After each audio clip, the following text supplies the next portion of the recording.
প্রিয় বন্ধুরা, এই দেখেন এই ধরনের মানুষ, তাকে কিন্তু আমার ভাতিজা 500 টাকা দিছিল, তারপরে বলছি তাকে শীতের ভিতরে আছে। তাহলে ধরেন এই ধরনের এই যে বস্তা নিয়ে ঘুরতেছে, অর্থাৎ টুকাই যাকে বলে, যাদের কোন, তোমার বাড়ি কোথায়? উল্লেপাড়া। উল্লাপাড়া। এখানে কেন আসছো? বসে খুঁটি খুঁটি খাই। তাহলে তোমাকে যে আমি একটা জ্যাকেট কিনে দিতেছিলাম শীতের, তুমি নিবে না কেন? এবে তাহলে তুমি নেশা করো, কি খাও তুমি? না হ্যাঁ, সলিউশন খাও। পুলিশে দিয়ে দিব কিন্তু এখন তোমাকে, পুলিশে দিয়ে দেবো কিন্তু তোমাকে, তোমাকে জ্যাকেট কিনে দেবো, জ্যাকেট নিতে হবে, নাহলে পুলিশে দিয়ে দেবো।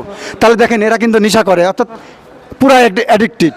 তা আমি দৃষ্টি আকর্ষণ করবো ঈশ্বরদী নির্বাহী অফিসার যারা আছেন এবং পুলিশ প্রশাসন আছেন, এ ধরনের মানুষের দিকে একটু খেয়াল রাখবেন। এরকম স্টেশনে অনেক সময় ভালো মানুষ কিন্তু তাকে এখানে হয়রান হয়ে যেতে পারে। যেন এই যে ব্যাগ চ্যাক নিয়ে আমার কাকা আছে, শীতে কষ্ট, এদেরকে কিন্তু একটা ক্ষতি করতে পারে এই ধরনের ছেলে। তাকে কিন্তু আমি একটা জ্যাকেট কিনে দিতে চাচ্ছি, কিন্তু নিবে না। তার মানে কি বুঝতে পারেন?